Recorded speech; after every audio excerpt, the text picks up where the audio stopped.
8 degrees on February 8th.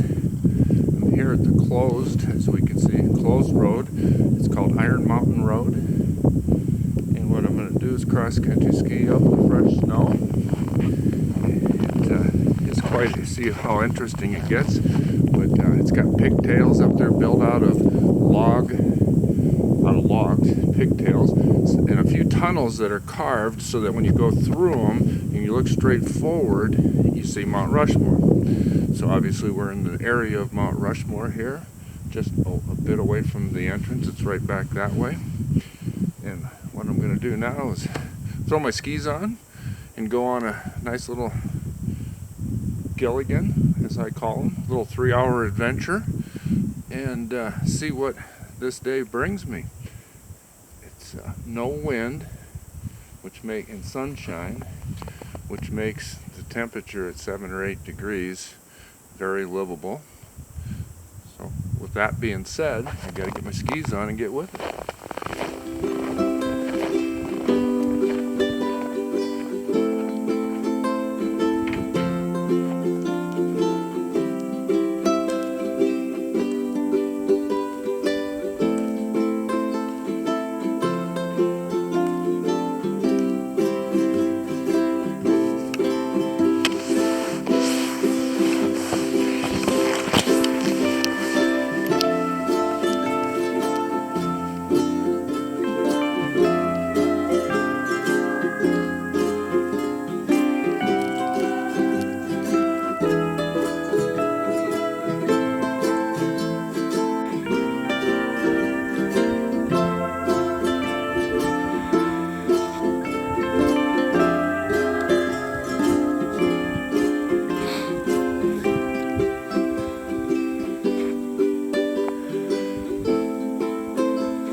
Here's a little bit of information about the pigtail bridges. I took a picture. I'll hopefully include that so you folks can read it. But it tells about in 1932 how Cecil Clyde Gideon forged ahead with the design of the pigtail bridges when many felt it could not be done. CC, as he was called, was a master builder, architect, craftsman, lawman, and highway designer.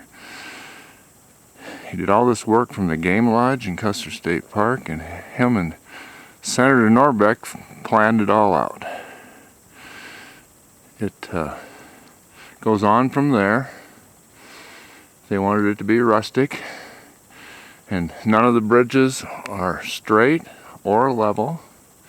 They also wanted the tunnels that they carved to accent Mount Rushmore, and they wanted it to stay fairly rustic, as you can see they accomplished.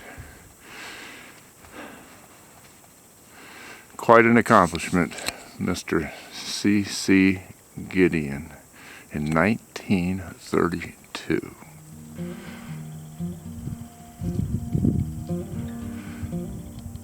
Second Pigtail Bridge. Pretty impressive.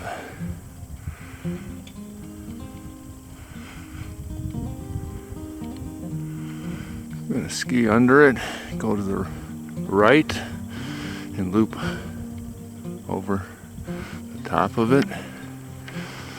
I'm going to end up there.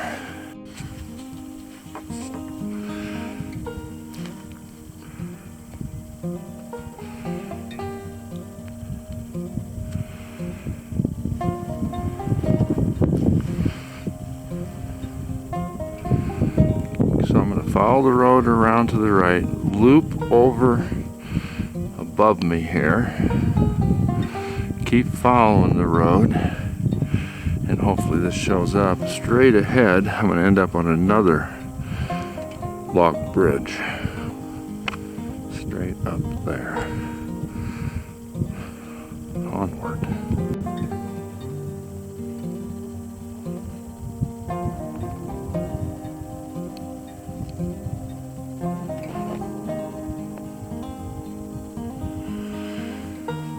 Pretty peaceful. I'm currently on top of the second pigtail bridge. Came from down below there. I'm heading over to that other wooden bridge.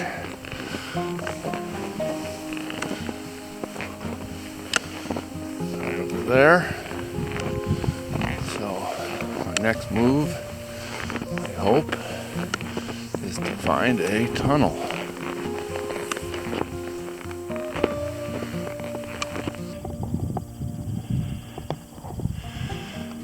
Still climbing,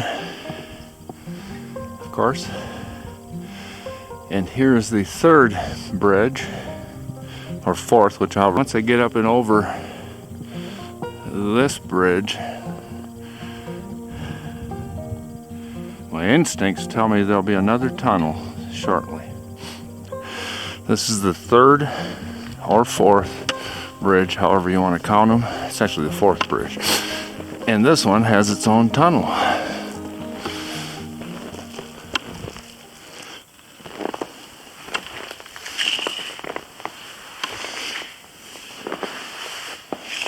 Kind of ran out of snow, but it's a good time to stop right here anyway. If I am aiming this in the right direction. Straight through the tunnel there is old George Washington's face. Don't know. Well, for all practical purposes, I went further than I should have, I think. I didn't really have a turnaround, but I've made it to my target. I am at the top. I'm at this, whatever the name of this picnic area is. I could go up the road a little further and get a little higher in elevation, but I'm probably past when I should have turned around anyhow, but I'm not afraid of the dark. But what I got to do now is I got to get up in there and get that view of the area.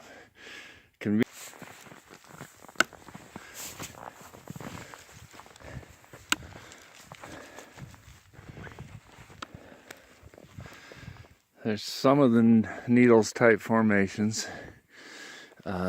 way over there. That's Harney Peak. I'm Black Elk Peak. I correct myself. Previously Harney Peak, currently Black Elk Peak. And before that it had a couple of different Native American names. So to the left of it there, that is some of the needles formations. So the summary of this day is I'm currently a little over 3.5 miles up this Iron Mountain Road. Took me, so a little past 3 o'clock.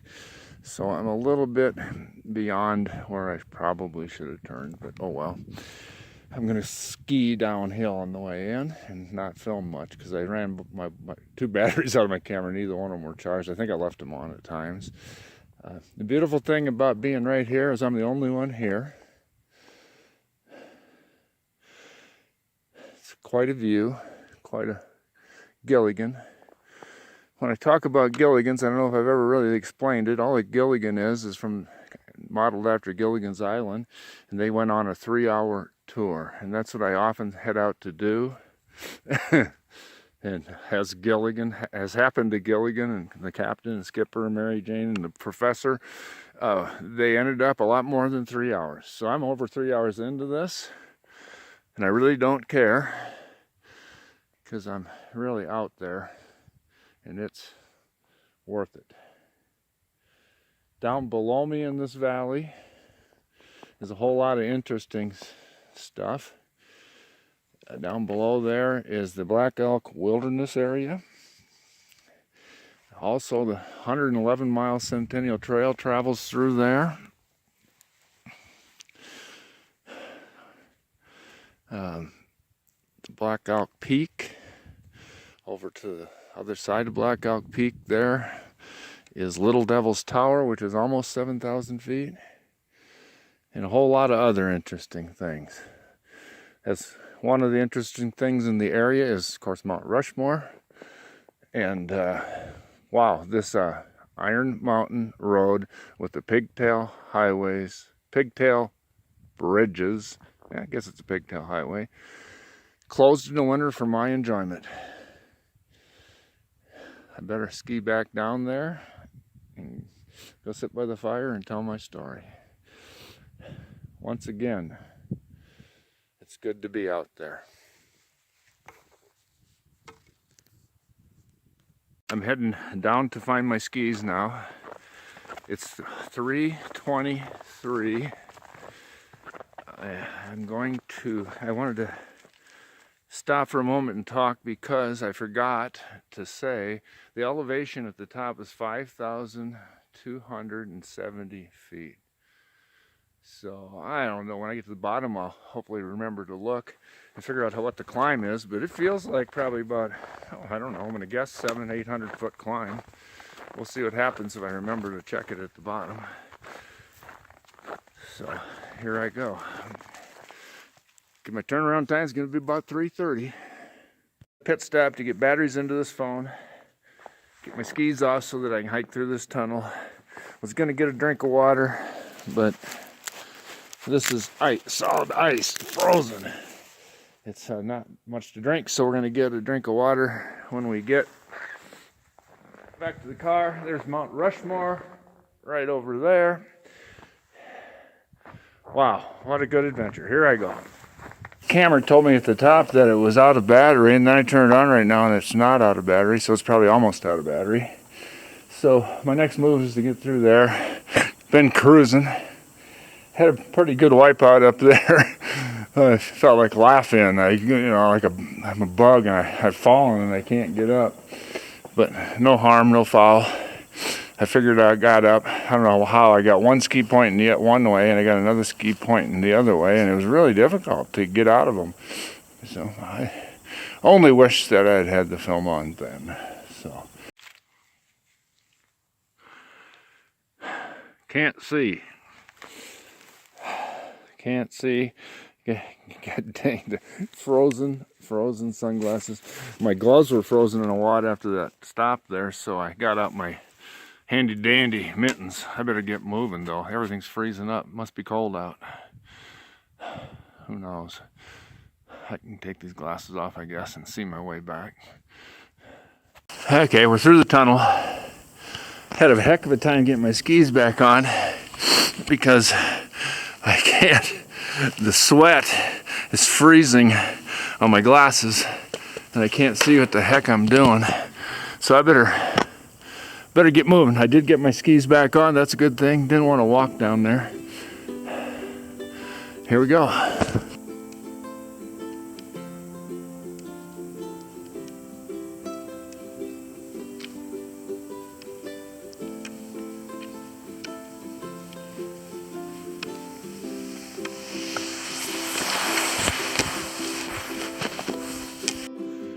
Well, the good news is I almost never die. I'm back at the truck. Had a super good day.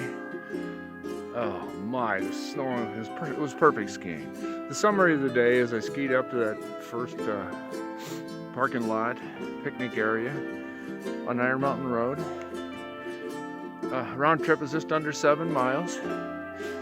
My elevation here is about 4,500 feet, and up there I think it was about 5,300 feet, so around an 800 foot elevation climb. I left there at 3:30, and I'm here at 5 o'clock. Of course, I have a heck of a nice ski on the way back because most of my camera work was out of batteries, or as you can see, I couldn't even see through these glasses. So wipe the snot sickles off my nose and get in the truck. Here we go.